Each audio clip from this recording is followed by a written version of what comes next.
Hey, this is Matt. I'm a realtor. I was actually hoping to tell you why I was calling. Is that fair? Yeah, go ahead. Okay. I know I'm calling you out of the blue this morning. There's a lot of buyers looking in your neighborhood. I was actually just curious to see if there was anyone that was potentially looking at making a move in the upcoming year. So yeah, so has your contact rate been better since you registered and switching numbers? Like, or is it still 5 to 7 an hour? So right now, my tracker is showing that I'm at year to date 9.31 contacts per hour. So Which I don't that's hate. I mean, that's fine. Like, as you know, because it's right now, it's anywhere from between 8 and 12 is what we're seeing across the country as an average. So I wouldn't even classify that as a issue in my business until that drops below 8. okay. That's on a triple line dialer, and I'm calling absentees and downsizers. My active leads are kind of sparse right now, so Right. but I'm catching them as they come in. Yeah, FISBOs expired, stuff like that, right? Yeah, yeah. All right. So what is the contact goal these days? Minimum is 20. I'd like to get to 30. Yeah, yeah. And so the 20, so in a typical, give me like the average week for you. Like if you get to 80, 100 conversations a week, like how many leads does that typically turn in that you can add to the database to follow up with? And then does that lead you to go on any face-to-face appointments? Yeah. So I mean, would it be easier if I just shared my screen and showed you? Yeah, your tracker, that'd be great. Yeah. And this is beautiful because you actually track your numbers. So it Religiously. makes, yeah, doesn't it? Like, just tell me about that real quick, like religiously. So tell me prior Matt, no tracking, and Matt, the tracker, and what it's done for everything. Yeah. So I'll give you an example because I was sitting here on the dialer. I'm like, God, my contact rate is just crap. And I'm looking, I'm like, wait a minute. No, it's not. So it's like, Right.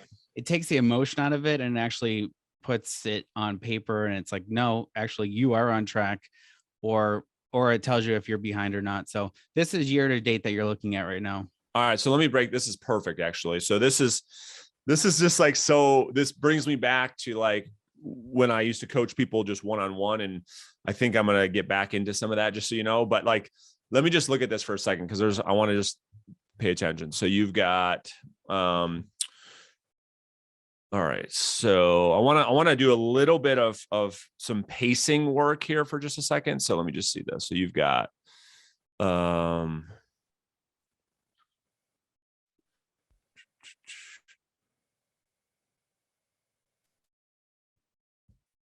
this is year to date, you're saying, yeah? Yep. All right, got it.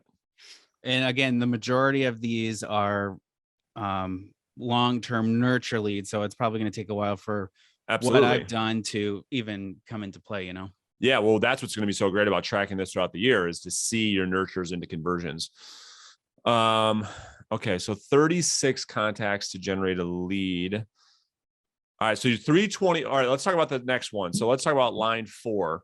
So contacts to set one face-to-face appointment, you're at 321. Tell me about the face-to-face. Are you just going on listing appointments now? No, I'm not. I mean, I'm going on previews too. Oh, Actually, yeah, you are. I am going on. That doesn't make any sense because your contact to listing appointment makes sense of 160, which I still think is a little high. Yeah, go ahead. Did you? So I don't put in my listing appointments as face to face. So maybe that's why. Would you count both, or is that face to face only for previews? It's only for previews. Okay. But I'm still wondering why. All right, so you're just being more picky and choosy with the previews you go on, pretty much, right? Yeah, I mean the only previews I'm going on are for sale by owners. Yeah. The one I'm most interested, I mean, based on where you're at in your business, is just is really the next one down is listing appointments are still a 160, which I'm surprised, based on what I think your skills are these days. Are you finding that most of your appointments are coming out of your lead follow-up efforts and not the first contact, correct? Yes. Okay. And you're at 160. So again, I mean, most of these contacts are, you know, they're not active leads. They're, right. Downsizers, absentees, likely to sell, so on. All right. Let me just look at this. So for a second, how many?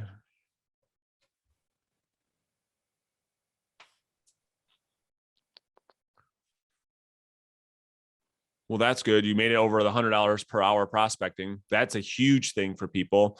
And this is going to like, all right. So how long have you been tracking these? Just this year, Since Religious? January 1. Well, actually since October last year. Got it. Okay.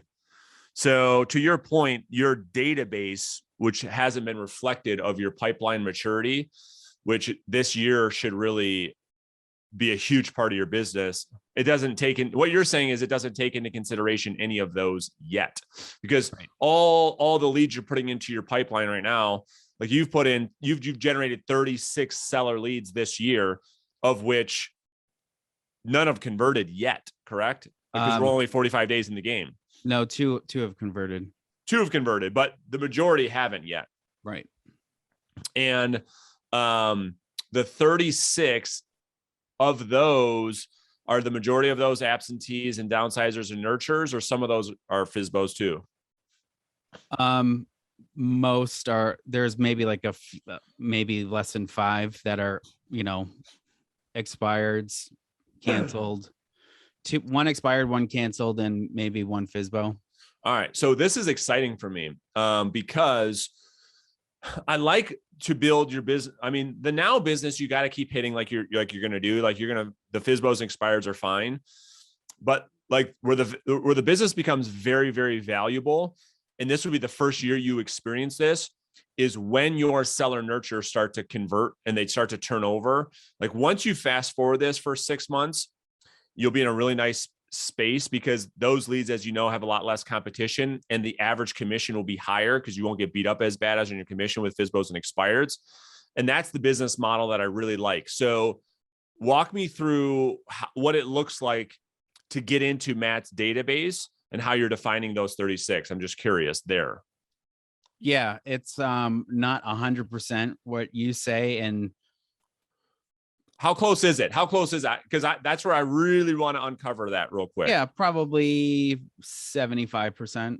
So meaning, tell me where you fall off. So one, they have clear motivation. Like you believe in your soul. You had a conversation like, yes, we're absolutely open to selling. Are you good there? Yes. 2, they have some time frame that they talked about, like not an exact date, but maybe sometimes they'll say, yeah, call me in a few months or something like that. Okay, but some time frame. It's not like, yeah, I mean, the next 20 years we could see yourself selling this, Yeah, but no. they have some time frame. Exactly.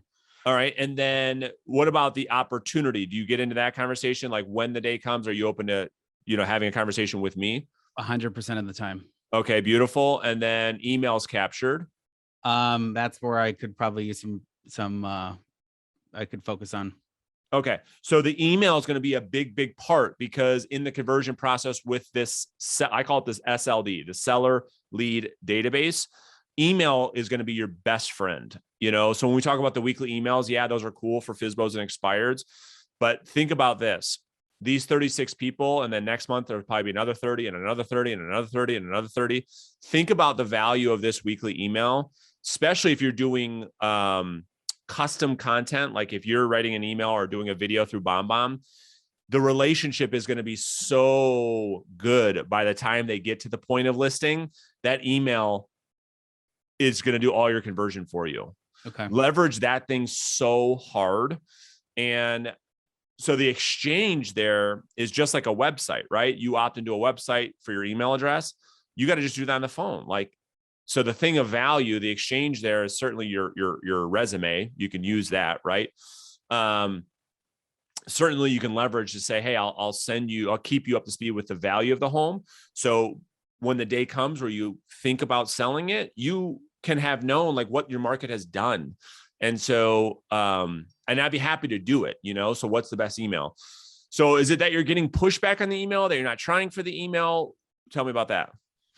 Yeah, some pushback. So I think we had this conversation before, and I don't know if it's just my market or, it exists all over the US, but my main competition is not, just speaking from absentees and downsizers, my main competition is not other realtors, it's wholesalers.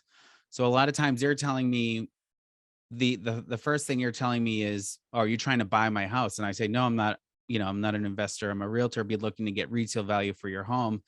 and they're still a little bit iffy maybe towards the end of the call where, yeah, they're maybe not giving, like, I wish we had this call, 30 minutes ago, because I had a guy that said, yeah, call me in April. He wouldn't give me his email address. I said, okay, well, I can at least text you. Um, and he took down my number. So he says, call me in April. I said, okay, no problem. So I had no problem putting him in my database because he gave me a time frame, and it was, a few months Absolutely. away. Absolutely. And from a skills thing, like here's the other thing I want to bring to you on this call is like, you have to get to the point, Matt, and maybe you already are. I don't know. We're going to find out when we pick up the phone here in a second. But like, you have to get to the point where you can tell people like with the email specifically, like, hey, I promise not to send you any spammy, annoying emails. The only time I'm going to email you is with valuable information around your house. And so, like, I promise I won't be the annoying person. I just want to, A, give you valuable information, and B, I would love the opportunity when the day comes. But like, you see how I'm approaching this. Like, I'm not scared. I'm not going away from it. I'm dealing with pushback directly, and like, this is where I find just such great connections with people over the phone. They're just not used to it, number one. And it's like just being so real. And I know you and I have talked about that 1,000 different times, but it just is so powerful. It just brings a new authenticity to a conversation that most people find very, very refreshing, and I like to be a little, what's the word?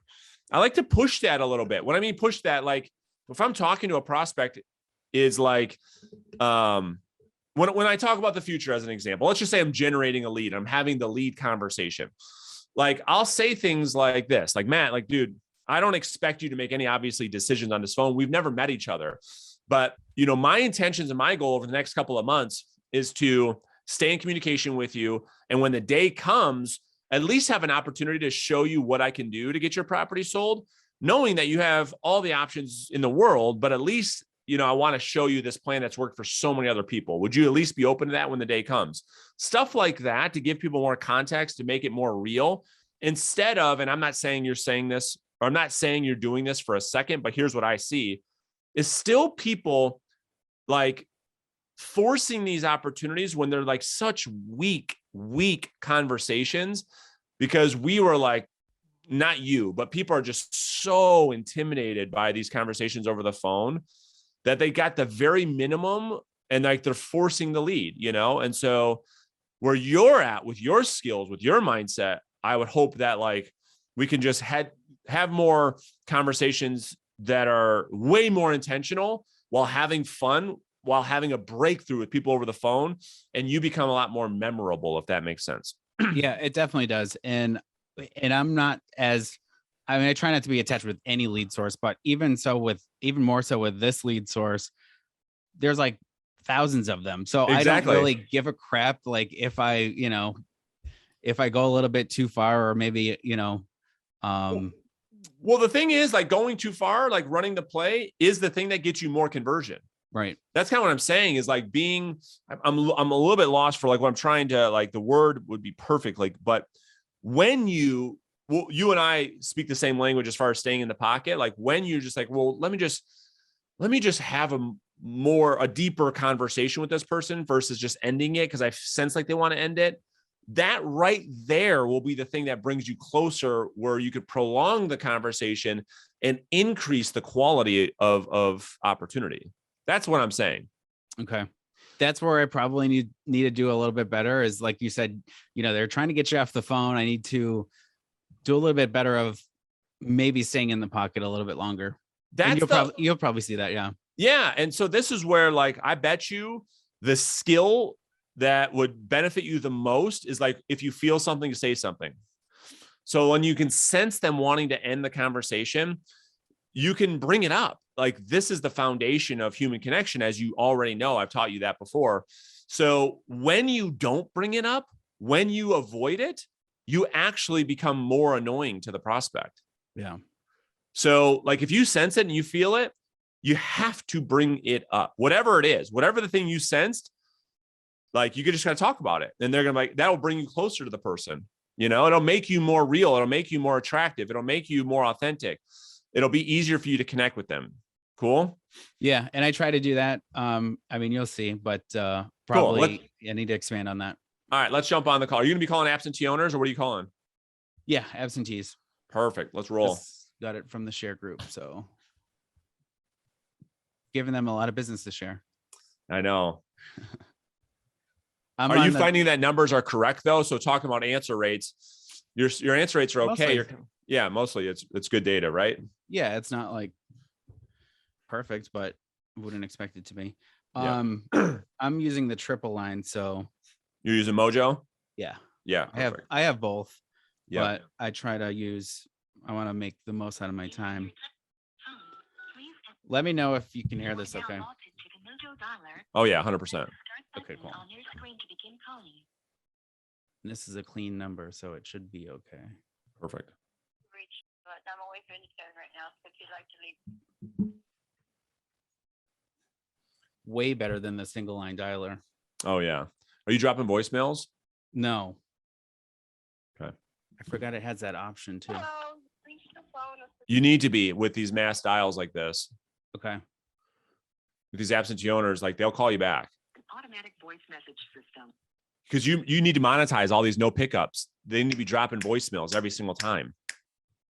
And what does that sound like? Hey, just curious if this is the script. Yeah, are you paused right now? Or are you still dialing? No, I'm still dialing. All right. Yeah, it's just the first line of the script. Hey, I'm calling out a property. It'd be better if you can leave the property address, but you can't on the mass, obviously. Sure. We're at 6 calls right now. Okay. Put into an automated voice messaging system. Are your absentee owners lists in a specific county or city at least? Yeah, zip codes. Well, it's not. I know what you're trying to say. If I could personalize it a little bit more. Correct. Yeah, not really. Okay. Because there's another thing that you're not doing, I don't think, that'll help your contact rate. I'll tell you in a second. Okay. You're scraping all these just one time, I guess, is right? No, I'm going through them again. Okay. All right. I'd like to see the ones you dial today get a text message too, though. Okay. So I don't know if you have something that you can send out a text to all these people. Hello? Oh, I'm sorry. I was looking for Thomas. Can you hear me okay? Yeah. I'm sorry. I was looking for Tom. Do I have the wrong number? Tom who? Oh, Schwartzbach.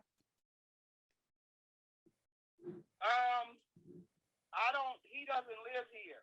Oh, I'm sorry. I must have the wrong number. Okay, I just ended that call. So yep.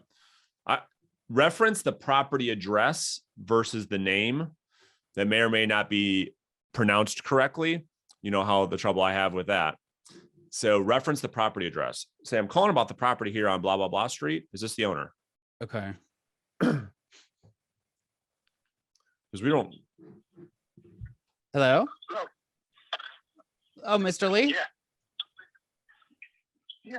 Oh, Mr. Lee, this is Matt. I'm a realtor. I was actually hoping to tell you why I was calling. Is that fair? Huh? Can you hear me okay? What you say? Yeah, I said my name is Matt. I'm a realtor. I was actually calling. As you know, market's absolutely crazy. Yeah, do me a favor. Don't call me no more. It's nothing worth to get away your time. I am not happy, and you will not happy. It never. Yeah, fair. Yeah, fair enough. I didn't mean to disturb you this morning. Yeah, forgive me. You get their way. Don't call me no more. Absolutely. Sorry to bother you this morning. Okay, next. Hold on. Here's one calling back.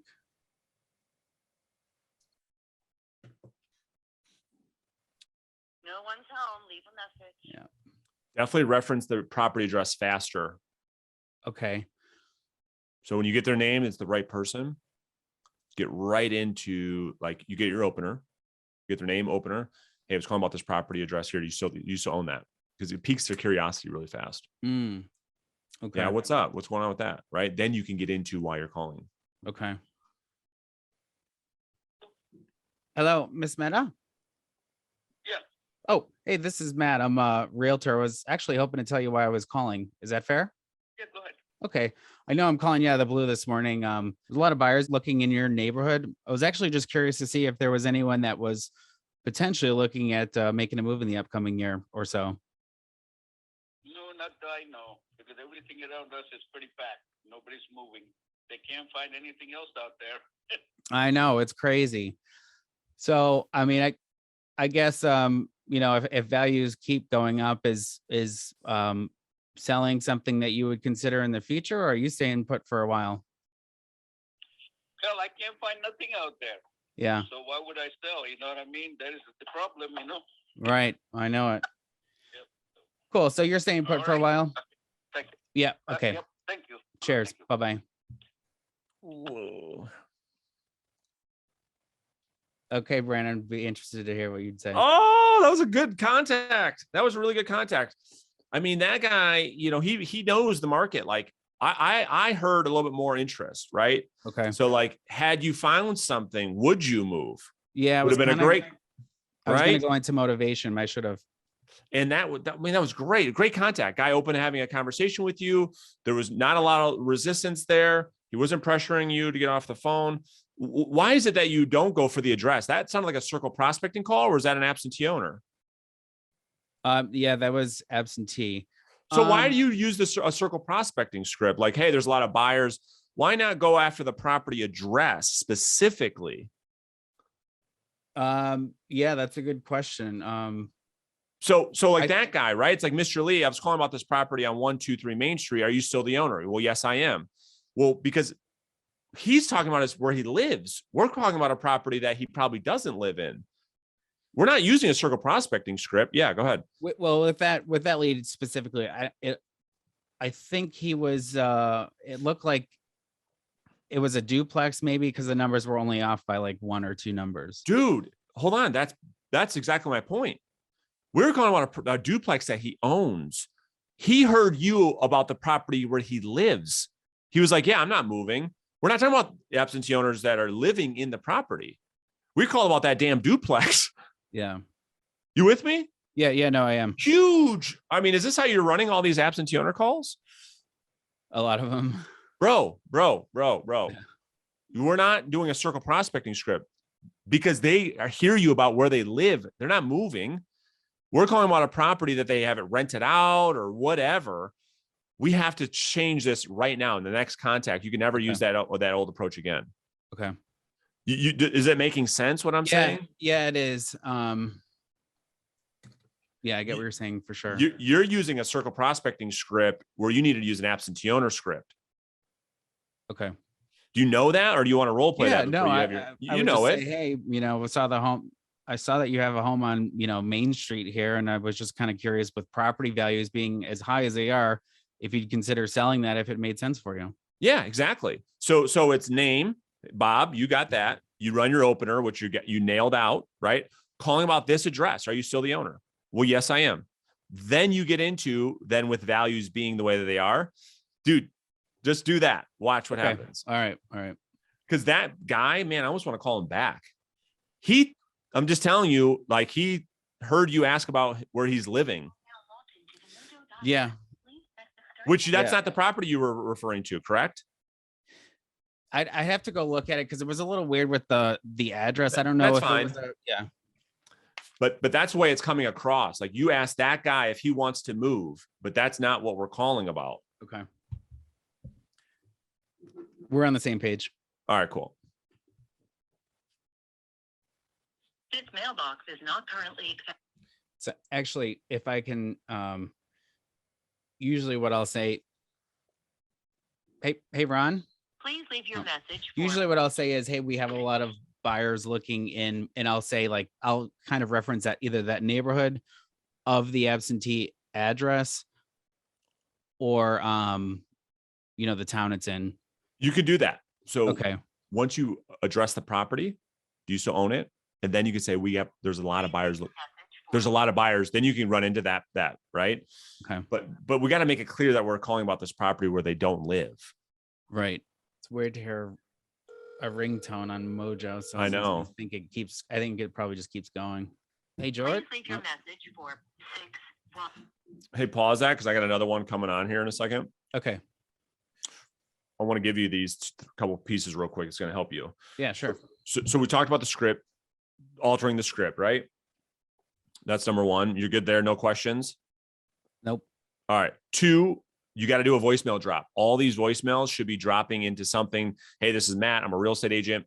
I'd like for you to personalize that somehow, but I was calling about a property. I don't know if you own it anymore. That probably is. Okay. I had a quick question about it. If you could call me back, that'd probably be the voicemail I would leave if you're on a general list. Okay. So I'd be leaving a voicemail, all these, because you just did like, I think 13, 14 voicemails. You had 3 conversations in 6 minutes. Just to give people context, like there was a lot of activity there.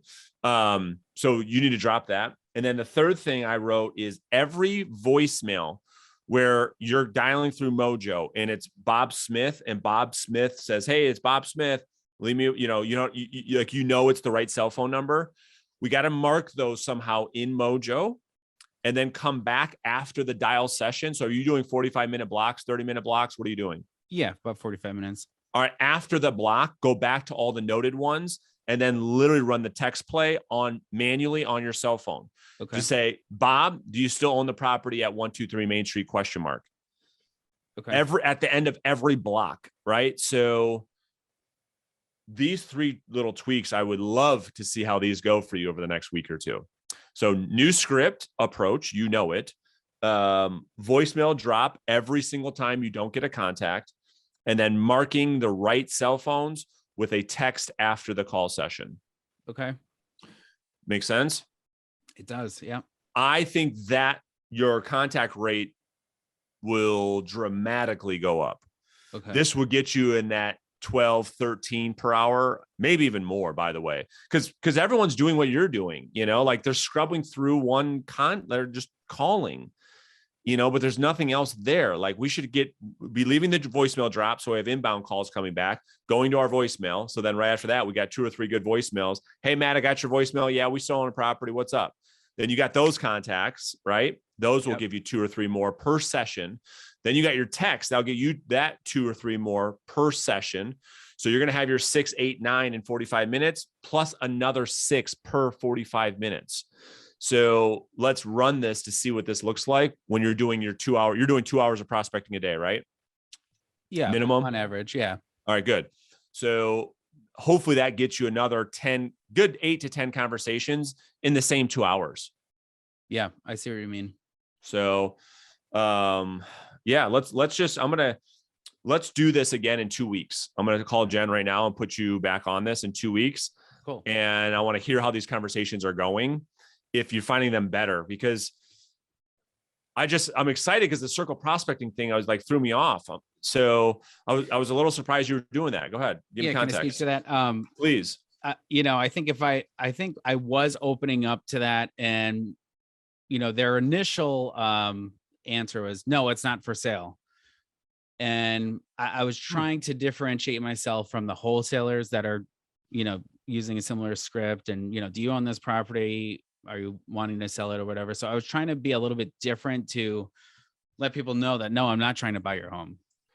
Got it. Oh, because when you went direct to the property address, they're like, no, it's not for sale. You were getting a lot of those objections, right? Exactly. Yeah. All right, cool. So you just have to come right back at that. Like, perfect. I was hoping you were going to say that.